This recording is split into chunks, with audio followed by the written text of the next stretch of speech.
Okay, welcome back. And it's Monday, and that means we're going to try and get hold of our colleague Yoichi Shimatsu in Thailand. Let's go to Yoichi and see if he's there. Are you there, my friend? Can you hear me? Yeah, you don't have to try very hard. I am here. Reception is not great, but we're linked in. Okay, you sound good. Not a problem. How is the coffee business? Good?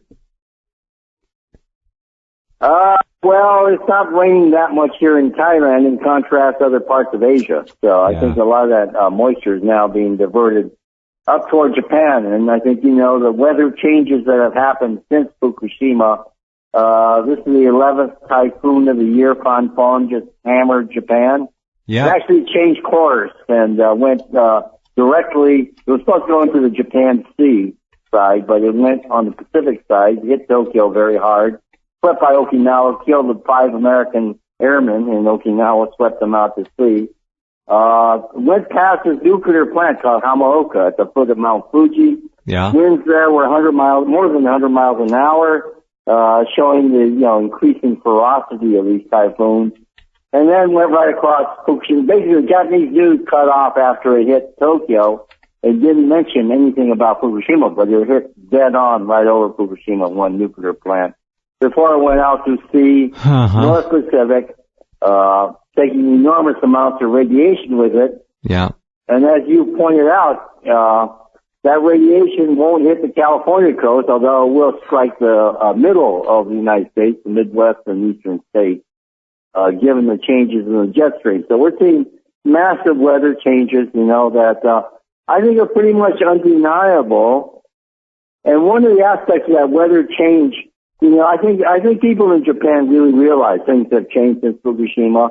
There was a F1, Formula One race in Suzuka, which is near Nagoya, near the Toyota capital. Criminal behavior and, there. Yeah. And exactly. And this massive downpour is increasing, the huge clouds, because of cloudiness, is getting dark early. And a French F1 driver, Formula One driver, with Marussia, he was slated to be a Ferrari driver. This young guy, 25 years old, really hot, driver. France named, Jules Bianchi.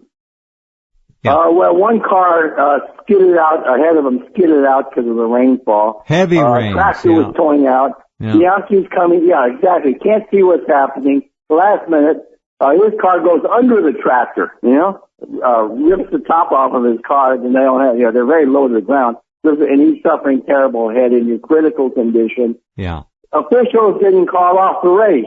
I mean, this is a little bit ridiculous. You're having a race in the middle of typhoon, and I think really this is reflective of this whole top-down culture of denial that's set in.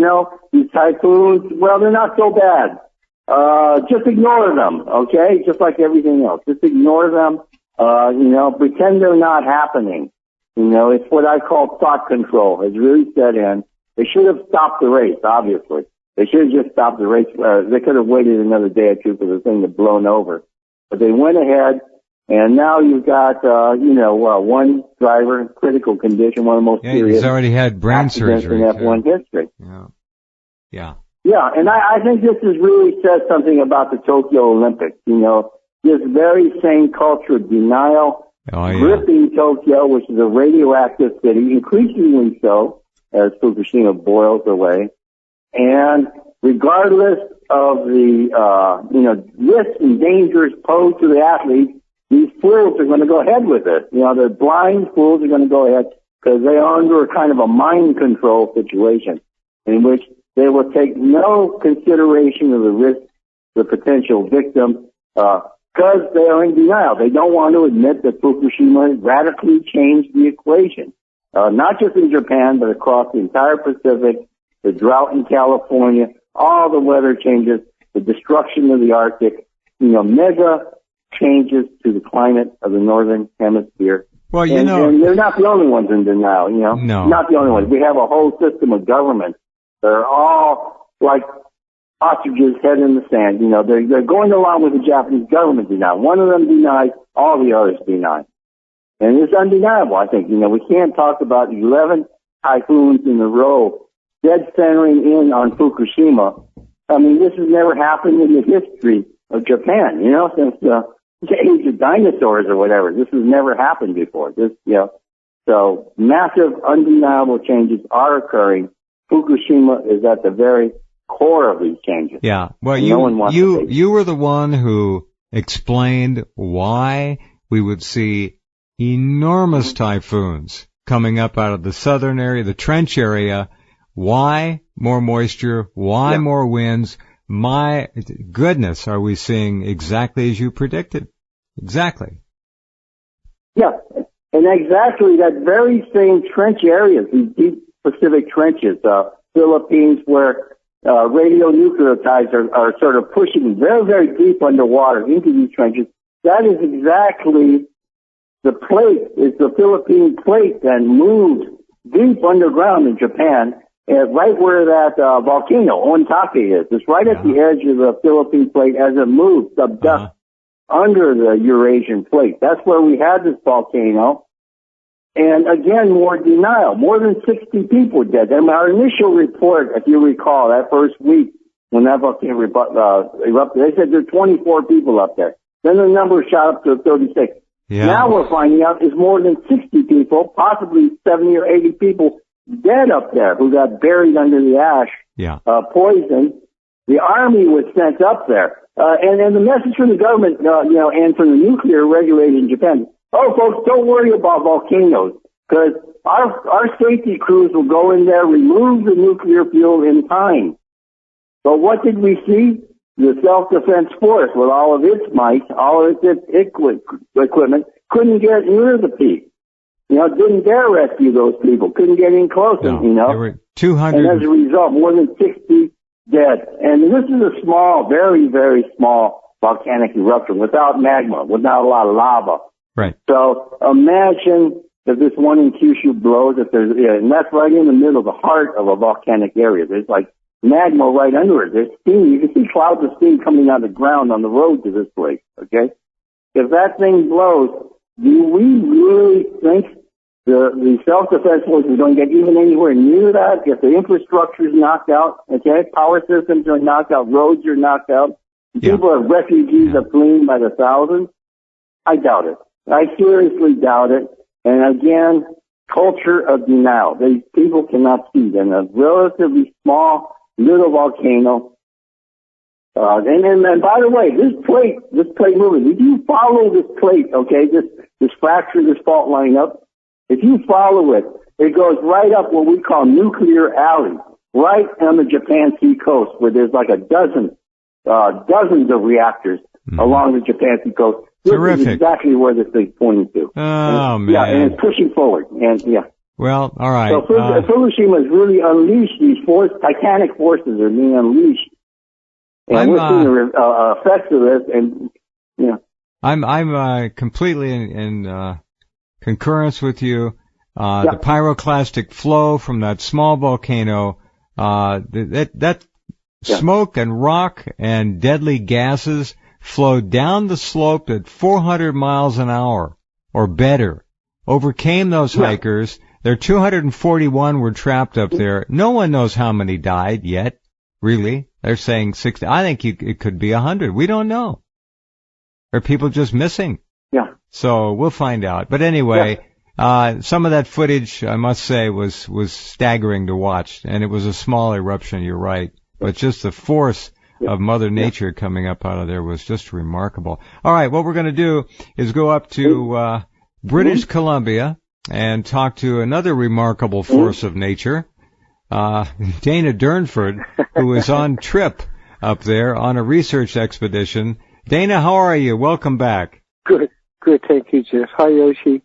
Been a long day, doing the usual thing. We're still going up the coastline, still on the big hunt for life. Guess we're up to 90 species. It's a good thing, we got a lot of time. 90 out of 5,600. That's good. That's confirmed that they know is on the coastline. Like you say, Berkeley Sound has an extra 1,800. Well, go ahead. Yeah, well, we lose him regularly. We'll get him right back. Yeah. Okay. So today we hit Browning Pass. That's up northeast top of Vancouver Island. Vancouver Island is about 460 miles long. It's one of the top 10 diving destinations on the planet. Really? And so, and so today we put the cameras down around 20 feet, 25 feet, and got some stunning footage down there. We've seen some fish. That was interesting. For the first time, we've seen white sea anemones out of the water and on rocks, but they were only about 2 inches long. And from what I read about this and studied about it, that's about 6 months old. And so that was really interesting. We didn't see any adults, but we've seen probably 1 million white sea anemones. Now, we've never seen them on the whole coastline, and they should dominate everything on this coastline, and they have for millenniums. And so that was kind of interesting to see that up in Brownie's Pass. The underwater footage, we'll upload that stuff tomorrow, a lot of these pictures. We got around 600 pictures underwater. And that was probably the most life we've seen along the coastline altogether, but it was nothing significant. It wasn't anything extra, you know, but it was the most in one spot that we saw. We're seeing the same species right throughout the coastline, and if people are not familiar, we're probably seeing about 5 species throughout the coastline in the last 30-odd days of sea anemones at a 70. At a 64 starfish, I think we've seen maybe 5 species. And at a 600 algae, we're probably 15 or 20. And so we're seeing some snails, some whelks. We haven't seen, like, buckets of it anywhere. It's really hard to find. And so we spend a lot of time on a single creature if we find it. And so we'll get a lot of these pictures. We're only seeing really throughout the coastline now at this part of the coastline is green sea anemones. Today we've seen a couple of extra ones, but not many of them, of course. And we cover so much because we're getting good at our job now. We're able to cover, you know, large distances at the low tides. Today was a big moon today, so the tides were super low. And we got out there 2 hours early, and we went way out there, like I say, to one of the top 10 diving destinations on this planet. And the habitat is destroyed. I mean, it's really horrible looking. No matter which picture you look at, it doesn't look... You don't even need to know anything to know that it's not very good at all. It's hard to imagine that that's one of the top 10 diving destinations. So it looks like a total evisceration of the coastline. And like Yoshi had said before, you'll find little small pockets, and he was right about that. And what we find, like I say, we find these pockets, but they're the same species we're finding throughout the coastline. We did find a lot of baby Clintons. We didn't find the big ones. And normally they would show up on every rock, on at least one side of the rocks. We're into the rock piles in British Columbia. If folks are not familiar with this, there's 26,000 islands up here. We go into the middle of the biggest rock pile and the open ocean we could find. We did spend 3 days ago, we were out on the west coast. We got a break in the weather. And we went out to the furthest islands out, and we found little tiny nooks, went into the rock piles, managed to get the guys ashore on 3 different islands out there. There was less on the outside by far. There was nothing out really on the outside. And on the outside of the islands, when you walk across to the outside of the island, because I landed them on the back of the island because it's so rough, and we're talking 20-foot seas, and that's with the wind calmed down. And they couldn't find anything on the outside. And so it's really odd that we're finding nothing whatsoever on the wild west coast where we know it's notorious to be loaded, and only finding, like I say, little pockets on the inside. So nothing has changed. It's really shocking. We're still, what we decided to do with the website, the nuclearproctologist.org, is take low-resolution screen captures of the pictures because we don't have bandwidth. And there's been a total disaster trying to upload anything. And so in the last 3 or 4 days, we're able to get 100, 150 a day of screen captures up because they're a lower size file. And that's enough for context for people till we get an actual bandwidth where we can upload everything. But we got so much underwater footage. And so it's, I got to find a bandwidth and start uploading all of that stuff onto I think a BMO maybe site or something. Because I'm going to keep it in its raw format and upload it like it is. Whatever is there, we'll upload it. And we got a massive amount of that. And when I say that, I'm 30, 40 gigabytes of underwater 1 to 2 minute videos. Well, you probably should edit it down a little bit so you don't overwhelm people. That's what I was thinking. Job. You know, yeah, that's an awful lot of material. It's amazing. And it's super high quality, so yeah. I say by the time the trip's over, we have 150,000 pictures anyway. Today we got 1,100 or 1,200 pictures, and so there's no way you can possibly upload that and do what we're doing. It's inconceivable how hard it is to do what we're doing. Every day a little harder, every day a little farther out you got to go, because that's how it works. Last time I was... Go ahead. No, go ahead. Well, last time I was talking to you guys, I put out a message that I needed a kicker motor, and the next morning that money was sent off to me. And so tomorrow morning we'll be putting the kicker on the boat. And so that's really exciting. That frees us up and gives us that freedom. That's huge. And that's directly from talking on your show the last time, as far as I'm concerned, because it showed up the next morning. Here's your money for your kicker. So that was pretty impressive. That's just amazing. Yeah, there's some wonderful people out there. Okay, let's thank that individual or individuals, whoever you are. Thank you very much for that. Elaine. That's great. She watches your show. Okay, let me pull back and let's take a look at the big picture. All right. After the 200-kilometer trip, you got ready for this one. This trip is going to go on another month, you think? This one is, we're going to hit, it's going to quite a long trip coming up. The idea is get 90 days on the coastline, on beaches, on the islands. Mm-hmm. And so we're on day 17 on the islands today. Okay. Just day 17 completed. And so, it's probably another 150 days, I would say, to get through all of that. So it's a long, grueling... Well, all right. Let me ask you then this. Yes. Assuming you get through all that, and this winter is coming, and, you got weather and all that other stuff. I don't have to tell you, you're really a man of the ocean. Okay. All right. I believe you.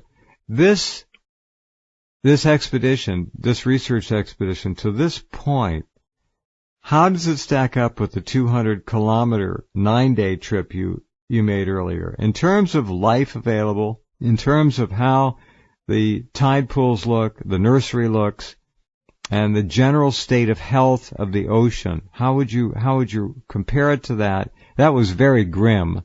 This seems to be a little bit better.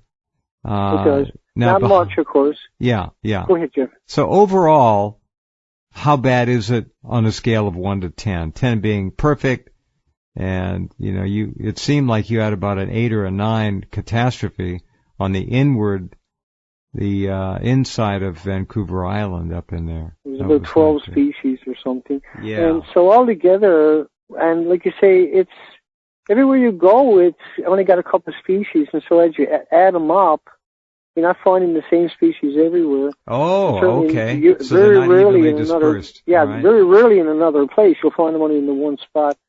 And on the inside here, we did find the Clintons and the white sea anemones, but we didn't find them on the outside at all. There was only 2 places, Telegraph Cove and Browning's Pass, just inside of Pine Island.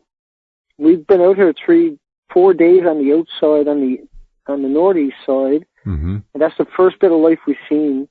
Yesterday, we were right out in the middle of between Vancouver Island and Vancouver itself. Can't remember the name of the street. We didn't find anything on those islands.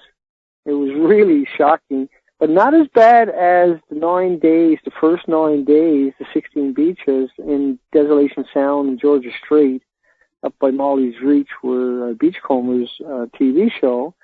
That was really something. That was completely naked. Up here we're finding the algae has filled up the pools, but there's no life there. You're still not seeing the insects. No, give me a report on the insects.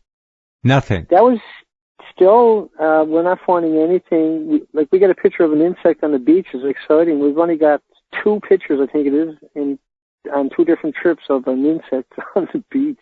I know it's gallows laughter. That's hard to believe. Yeah. Yeah, it's shocking. We've seen some flies here today at the campground, and so that was pretty exciting.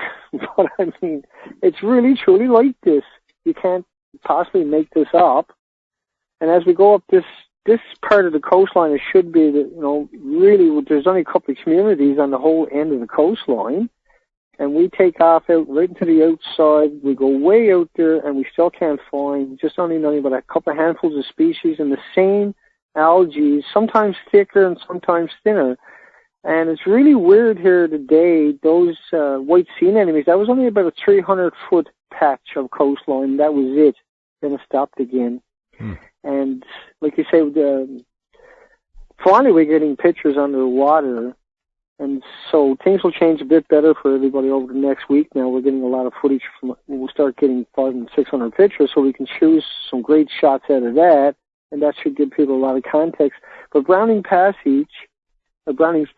I mean, that's shocking that that's also one of the top 10 destinations. And I wouldn't want to look at it and you think you're in a sewer system or something is what it reminds you of. It's Got just it. hideous looking. Yeah. Yoshi, are you back? Yeah. I've listened in, only missed a couple minutes. That's it. Oh, good. Sounds pretty grim. Yeah. You would expect further up there'll be a little bit more life, there'll be more different sorts of currents, river water, estuary water, there'll be something, but it looks like it's going to kill off up there. We wonder just how far it is to go all the way up the Alaska coast. I mean, it's pretty shocking. If we go all the way up to Alaska, let's just face it. Yeah. We'll be happy to get that data all the way up. I'm losing you. I'm sorry. Yeah. Okay. No, all right. These are the world's great fisheries. These are the great fisheries of the world. This is where, people get We'll go through fish, the breakdown. Everything from a fish burger to sashimi to, uni. I mean, the sushi bar. I mean, this is the area that supplies sushi bars. And there's no word coming out of Japan about, although, there are shortages, increasingly you see less and less types of seafood, but inexplicably no one explains why they're missing on the tables of Japan. So, and that area that you're in is a massive center of production, of natural, basically what you do, just diving for wild seafood. It's not coming to Japan. So, obviously this has gone on for a year or so, and we're seeing something that is not regenerating. Usually, even after, Exxon Valdez, 18 months, things started to regenerate. We're not, you're not reporting any regeneration, which is pretty serious. I mean, this goes way beyond something like an oil spill. Yeah, no adults, no babies, and just very patchy. So that's not very healthy at all. Like, obviously, I've never seen anything as bad as this, even in harbors. And did I lose you that time?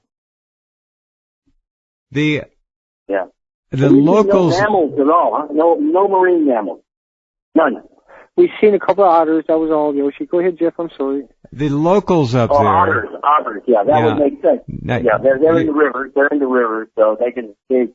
They can feed off the river. So yeah. That's it, huh? You're Dana, you're out in the islands, so you're not coming into contact with too many locals. But when you do, what are you hearing from them when you point out the fact that there are no insects, there are no flies, the birds of carrion-eating birds aren't around? What do they do? Is anyone coming up to you? They're very accepting of what we're saying, and they're very supportive of what we're doing.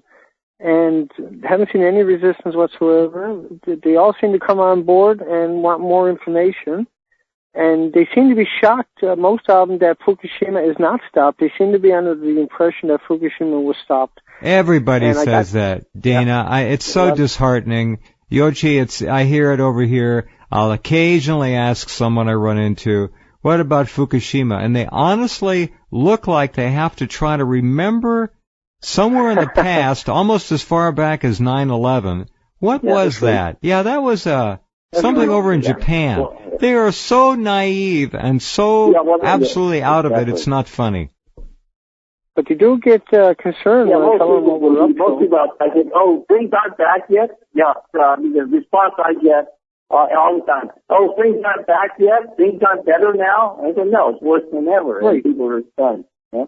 They just cannot. And so it just goes to show how accurate the news media is. I mean, and a lot of people, Yoshi, it's incredible, the news media. A lot of people, Yoshi, are saying that the government is hiding it. I hear that sentence so many times. It's really odd. Really? Keep hearing different parts of the country. Good. I'm glad people are aware. Without that, they'd be dead.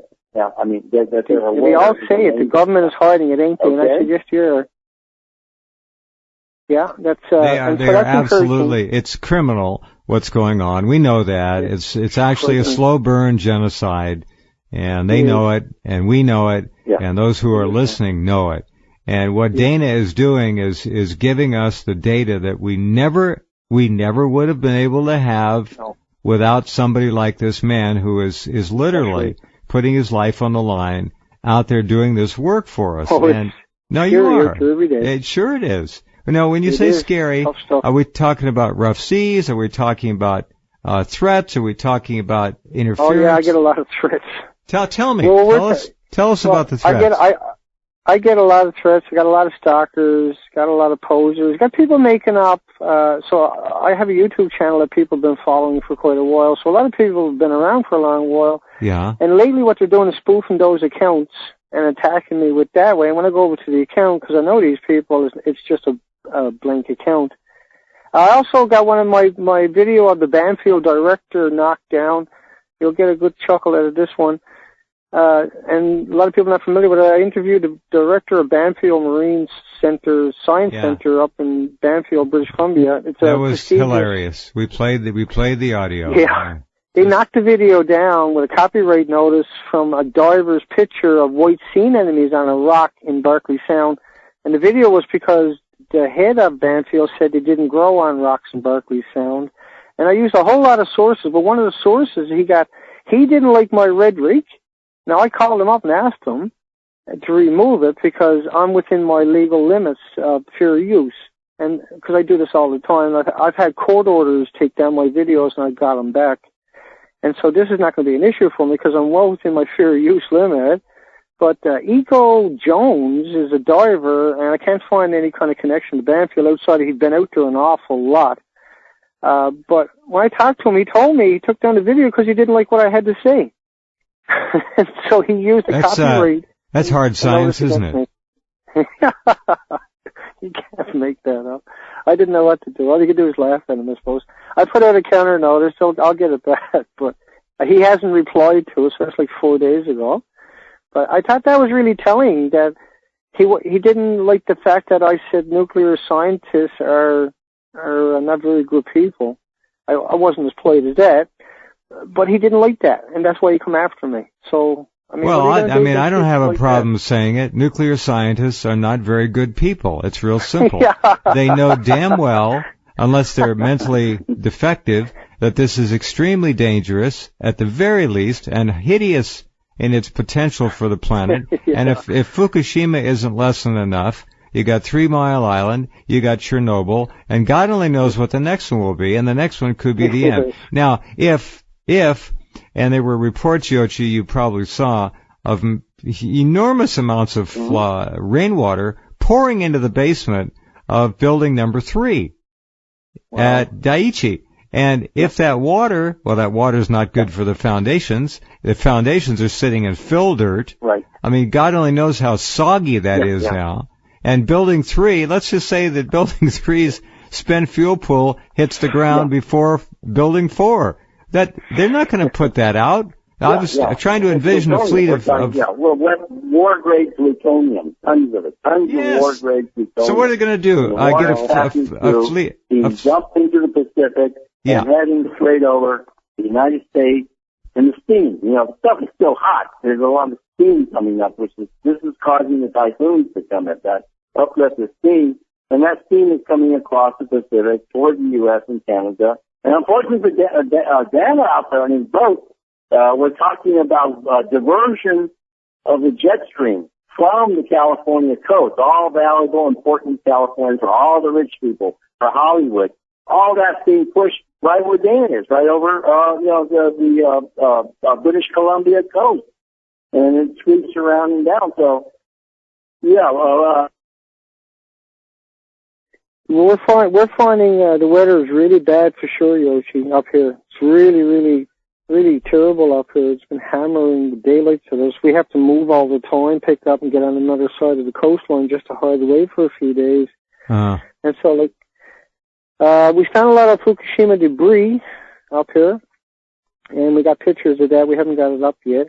And I went out and searched up the names of those companies that were on the debris, and it was just a big mess of debris. And what was I going to say? First two companies I searched were both Japanese companies, and there was all kinds of just smorgasbord of stuff. Well, we lost Yoshi again. All right, we'll get him back. Lost Yoshi. We'll get him. And so we got a lot of debris up there. We're expecting as we move up north here in the next couple of weeks, we're going to head up to what they call the Queen Charlotte Islands, also called Haida in about a week, I guess. We'll take the ferry up there. It's a 16-hour ferry, and then we got to take another ferry across. And this was, let me see, how would I put it? You can jump off the boat anywhere on that shoreline at low tide and bring out 100 scallop in a big chunk, and you would have probably 50 abalone attached to that. And then, really? Yeah, it's really, it's amazing coastline up there. What a haul. It's really something. We never seen no sea cucumbers so far, too, Jeff, before I forget about that. Mm. That's as popular as rocks on the coastline, sea cucumbers. They're just literally supposed to be everywhere. I used to harvest them years ago, and we haven't seen a single one in any of the pictures, any of the surveys. And so that was interesting. And I know what they do is they suck up the dirt on the ocean floor and process it through one end and out the other end. Mm-hmm. And so maybe they were affected dramatically by the looks of it, because, like I say, they're just as popular as rocks are on a coastline, so we're not finding them either.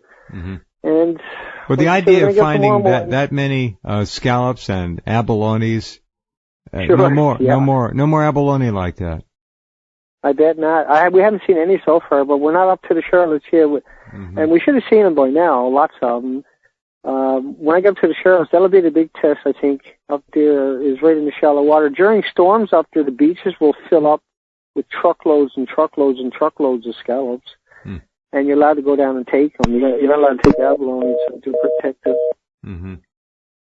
No, we had him and lost him again. We'll get him once back. Again, no insects, no birds. We find a few, don't get me wrong. We're finding 1% of what we would expect. But there shouldn't there be big schools of gulls flying around? Right, and everywhere, just torturing you, stealing all your stuff on you. And there should be, rocks should be full with life, birds on top of them and around them. Anywhere there's a kelp bed, you would find, hunting ducks. And I used to get them swimming down past me when I was diving. And they will come down and look for the shrimp and the prawns and stuff like that.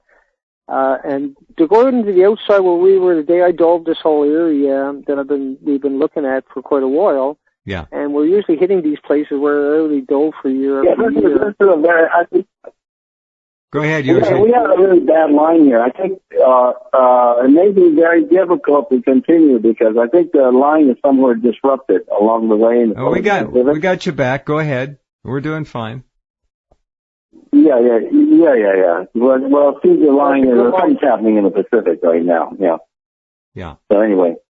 Okay. Now, did you see Yoshi and I don't know, Dana's so darn busy. Did you see the videos I sent you showing the destruction of that big storm on the 23rd, 24th, and 25th of September? Yeah. Definitely. Yeah, absolutely. And this is again with these rising water releases out of Fukushima.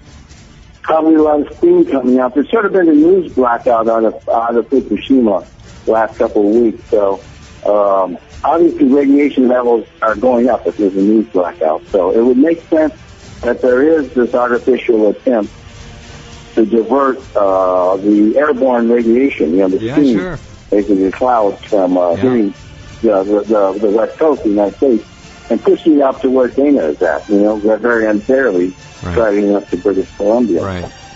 All right, hold on a second. And then, although you did say... Hold on a second, Yoshi. We have to take our one break here.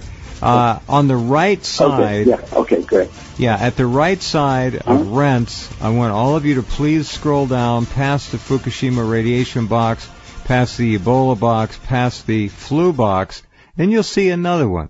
Videos of HAARP destroying Pacific rainstorms. and continuing the deadly artificial California drought. They have put the high-pressure system about 1,000 miles off California again, out to the west. This particular storm, you can see a screen snap of it at the top of the box of stories, is right above the videos. Take a look at the videos. Let your eyes do the walking, and you'll see. All right, hold on. We'll be right back.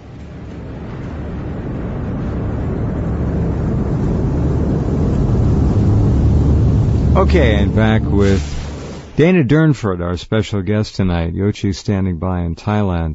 Anything you want to add to this, Dana? The no insect thing is obviously... go ahead. Yochi, you wanted to say something, I think. Go ahead, Yochi, if you can hear me. I just want to say, Dana, keep going. Good luck to you. I appreciate the report. Appreciate the report. And the fact that the otters, and we still see a few of them, at least there's a few survivors of this catastrophe. So, good luck, man. You sound a little bit tired. I noticed as time goes by. I understand that. Get some rest, get some good food, and continue. Anything you want to add, Dana, to it? Yeah, just to thank the hounds, Fukushima hounds, and the people that are donating. We've still got 150 days to go, and we are getting the data every day now. We got the kinks out of it, and now we got the underwater camera working. Microscope is still coming. The radiation readings are averaging 40, 50 counts a minute, and sometimes you get more than that. Sometimes you get down to 16. But you're pretty well averaging, pretty big high numbers. I know 50 is an abnormality. It is. And we expect in the next few days, when the weather gets over here, we're going to see higher numbers because of what's going on in Fukushima. And thank you, Jeff, for all the help. It really paid off. Everything you guys have done, that really helped us dramatically, and it continues to help us. Oh, anything we can do. We'll Absolutely. catch you soon, Jeff. Yeah, like you all say, right. We're at it every day. Okay, we'll let you know if there's anything you can do. Be safe, be well, and we'll talk to you next week.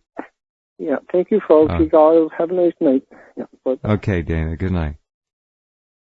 That's a very brave thing they are doing, and I think all of you realize that. When he says the weather is not good, we're talking about wind and big rough seas, howling. This is not. It's not a picnic. When he did his first run, that 200-kilometer run over 9 days, they had wonderful weather. It's not like that anymore. So he has gone right into the teeth of Mother Nature's late fall, early winter weather up there. And it's tough. So you would expect, he's getting 50 CPM in some areas. We've been saying this from the beginning. This is not going to be a uniform issue. There will be cells and pockets where there will certainly will be marine life. They're not anywhere on the concentrations they should be, but this is not to say that the entire West Coast has been denuded of all life. It's just not, that's not the way it works. Give it a few more years, and we're going to see a buildup and more die-offs. My feeling is, unless something changes radically, there will be no more orca in a few years. They'll be pretty much gone in the northwest. You still there, Yochi? Yeah, you saw that story about the 36,000 walruses all gathered in one spot on one island off Alaska. Yeah, I don't. There's no more ice up there. Yeah. So, yeah, crazy stuff that's happening. It's just, there's a loss of the Arctic ice that we talked about. Tritium, probably the prime suspect. It's not the lower temperatures that cause the temperature differentials are just a couple of degrees won't affect the ice, What it is that chemically, tritium has a much lower melting point, and it collapses ice crystals, basically. The melting point is lower than any temperature on Earth, minus 252 degrees centigrade. So therefore, ice doesn't form. So I think this is really kind of scary. This walrus congregation is like a last apocalyptic rite, It's something really spooky about the whole thing and what's happening up there. And so, and this goes right along with Dana is saying, when a species that's got that level of intelligence, has a sense of history, not just, it communicates, that does have some sense of legacy history, gathers like that, there's something very, very final about that apocalyptic about that. And I'm afraid, this is really, for them, it's the end times, obviously. For many species are facing the end. And, humanity is probably the last to go because it is the one that's behind all this. He can divert like they're doing the radiation away from California up to where Data is. He's facing not just Mother Nature in the autumn, he's also facing this concentration of wind energy, the clouds and all that are being concentrated by human agencies in the most kind of devious way, in the most devious kind of way, unannounced. They won't admit what they're doing. They won't say they want to save the wealthy, the rich, the powerful, and they're willing to sacrifice the people on the fringe and margin, all the animals on the fringe on the margin. They're the first to go. But the first to go are the harbingers of what's coming to everybody, and this is what we're seeing. Look at the storm that just came off, Yeah. Just came off from Mexico, hit Arizona. Where is that thing heading? Heading to the four corners. The great uranium mine in the States, where WIPP is, right? The waste center is. In other words, we're seeing the last remnant of radiation off the California current being blown by the weather control because the storms are all going haywire, moving across Mexico, hitting Arizona, New Mexico, southern Colorado, and Nevada. In that area where there's already massive concentration of uranium dust in the air, further irradiating, dooming those states, those sparsely populated states, Native Americans. Who cares about American Indians, right? Let them die.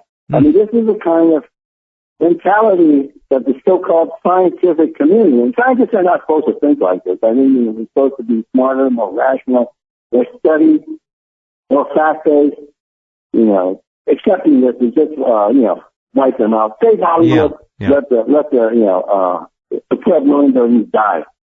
And we have priorities here, right?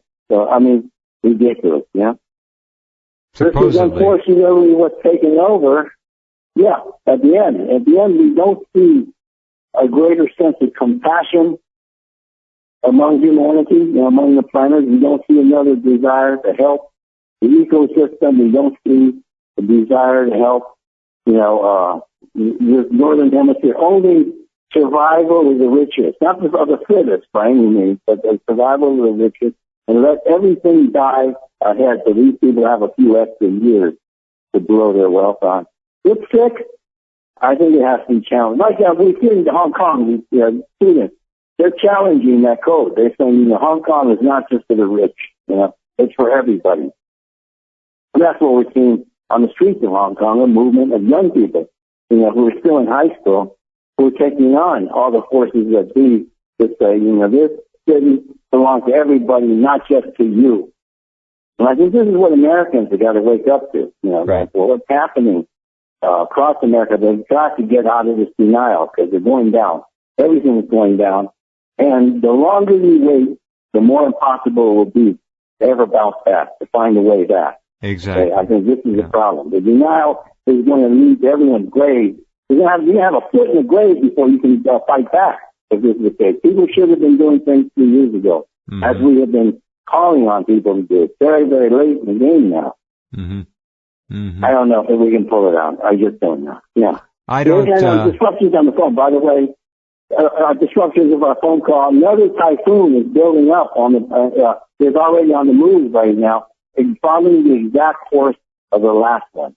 The weather changes are here. The titanic forces. The atmosphere is crackling with energy. And I noticed I'm flying in Asia recently. All the airplanes now used to fly between 8,000 to 11,000 feet. Now they're going 13, 14, 15. All the airplanes have moved up higher. They go, the planes have to fly higher now to avoid the radiation. Clouds are higher now. Even the clouds used to be thousands of feet lower. There's much more higher atmospheric clouds. It's all because of the radiation in the atmosphere. You can't escape it. We've got to deal with it. And these fools in Fukushima, now that their ice trenches failed, they're talking about filling it with concrete. Okay? As if that's going to work. And what happens when the water backs up behind that and breaks the dam? Yeah. With an enormous force, and, that could actually blow Fukushima is number one right into the ocean and into the, and that would be totally catastrophic. They don't know what they're doing. And this is what the first thing everyone's got to understand. These people do not know what they're doing. It's been proven time and time and time again. And they're making the situation worse. But what they think is remedial action is actually making the situation even leading to a grave. They're hastening the catastrophe. They're not delaying anything. They're hastening.